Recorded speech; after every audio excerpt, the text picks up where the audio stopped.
When it comes to carry-on travel, a lot of the advice out there sounds great in theory, but once you're actually doing it, like lining up at the gate with hordes of people and fighting for overhead bin space because someone's jacket and cowboy hat is in your way, you realize that packing smart is only half of the battle. The other half is navigating the Wild West that is modern day travel. And what actually works is very different from what people say online. After well over 100 flights, I'm sharing the hacks and tricks and little known tips that actually make carry-on travel easier, like learning how to fly under the radar. A lot of people don't like flying carry-on because they think it's a hassle to haul everything through the airport and go through security or TSA, but if you choose the right bag setup and system, it's pretty streamlined. For most trips, I bring 3 bags. A roller carry-on, a personal item bag that stacks on top, and a slim crossbody or sling bag. That third bag holds my top 3 essentials: my phone, wallet, and passport, so they're always within easy reach. Now, before you get to the airport, always check in for your flight online.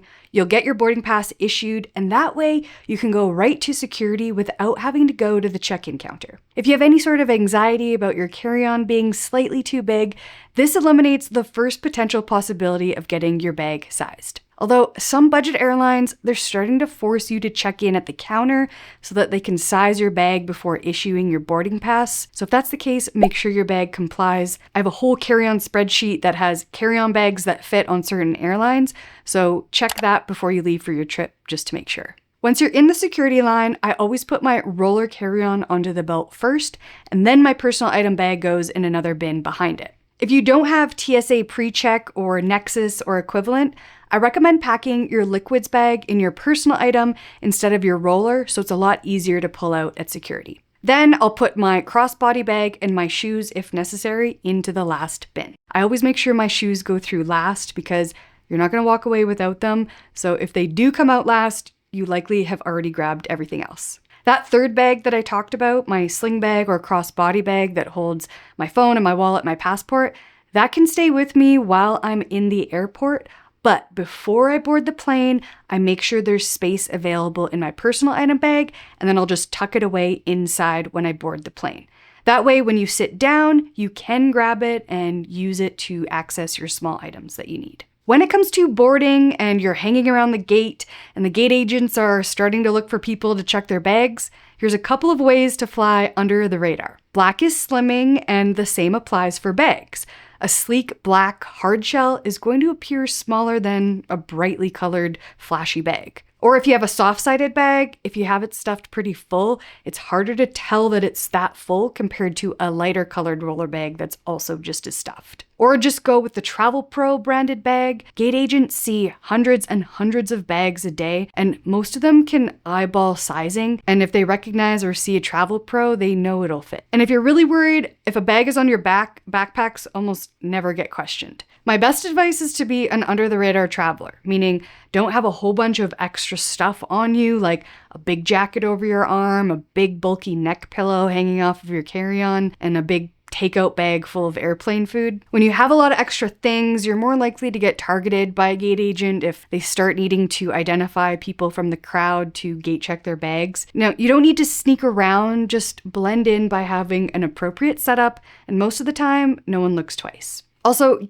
gate agents are human. If you're polite, organized, and not causing a scene, they're far more likely to let a borderline bag slide. There's also been a story going around about travelers denied boarding for refusing to gate check a bag with medication, but that only escalated because they got loud and combative. They started being mean to the staff and the gate agents, so just be a nice person and nothing bad is going to happen. If you're worried, be proactive, speak to the gate agent early, explain your situation calmly, and if you're extra prepared with maybe some nice chocolates or a coffee gift card, that probably doesn't hurt. Another trick to consider if you feel like bringing a carry-on and a personal item bag onto the plane is just a little too much to handle because the boarding process can be chaotic. See if you can get yourself an airline credit card that comes with priority boarding. But then choose a seat closer to the back of the plane. This way you can board with the earlier groups, but most of those people who board early, they're gonna sit towards the front of the plane, whereas you go straight to the back, and that gives you a lot more time to place your carry-on in the overhead bin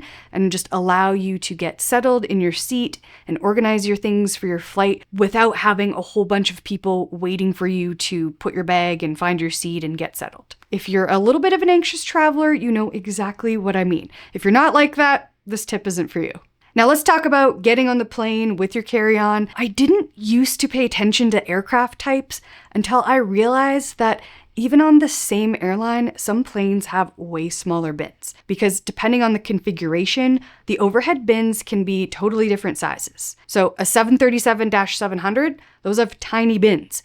A 737 MAX, you can stack bags like books and put way more in there. So now I check the aircraft model when I book my flight, and that helps me choose which bag to bring, especially if I need something squishable or not. All airlines will have variations as well, so there is no standard, unfortunately. You can find this information on the website called Flight Radar 24. This is why the airline bag sizers make no sense, because for the same airline, the aircraft type can vary so much. Now, something to keep in mind is that aircraft type can change at the last minute, so sometimes you just gotta go with the flow. Here's a bonus tip though. In my experience, usually the left side of the plane, port side, often has more available bin space than the right, the starboard side, because that side usually holds the flight safety demo kits and sometimes other equipment. So when I'm picking my seat on the plane, I usually try to go for the left side. Also, emergency exit rows usually board earlier because those passengers have to be briefed about safety protocols, so that's another way to try and board earlier for better access to bin space. And if you only fly once a year or every couple of years for special vacations,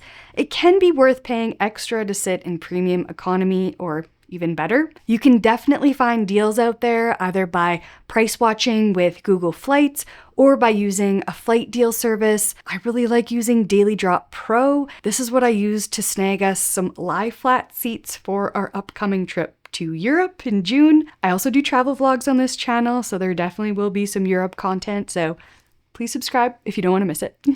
Another thing to consider is that soft bags do give you more wiggle room. Literally. This is why I always try to show you guys real-world sizer bin testing versus what actually fits in the overhead bin. If your carry-on bag is just slightly too big for the bin or a sizer, a soft-sided bag can still slide in no problem, because it's usually maybe just like an inch difference, and a soft-sided bag can literally squish down an inch for the overhead bin to close. Whereas hardshell bags, not so much. Like, there have been times where my soft-sided bag looked a little questionable, but then I just gave it a little press, angled it in, and it fit just fine. That flexibility can mean the difference between keeping your bag with you or gate checking it at the last second.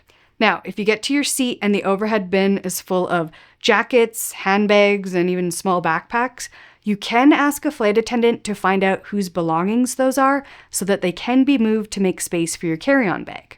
Now, ideally, you ask the passengers around you first and that they comply with your request, but if not, the flight attendant will most definitely do this. They literally announce this multiple times throughout boarding the plane. And if you're someone who hates putting their personal item bag under the seat in front of you because you need the leg room, once you're up in the air, you can move it and place it behind your knees. I've mentioned this in previous videos, but if you're new here or here for the first time, welcome. This is a trick that my husband Chris swears by. He is 6'9" and barely fits in the emergency exit row seats, so he does this every time with his bags. But again, just don't do it for taxi, takeoff, and landing. Another issue about carry-on travel is that you do have to be able to lift your carry-on into the overhead bin. Flight attendants technically aren't supposed to or required to help with this, although many of them do, but it can't be relied on. And me being barely 5'1", I know sometimes it's a bit of a reach, or perhaps you're older or you have shoulder or back problems. Sometimes it's just not possible. But honestly, most people are more than happy to help if you just ask nicely. I know Chris always keeps an eye out, and I'm happy to help if I can. Now, I'm not saying you should always rely on this, but this is definitely one of those cases of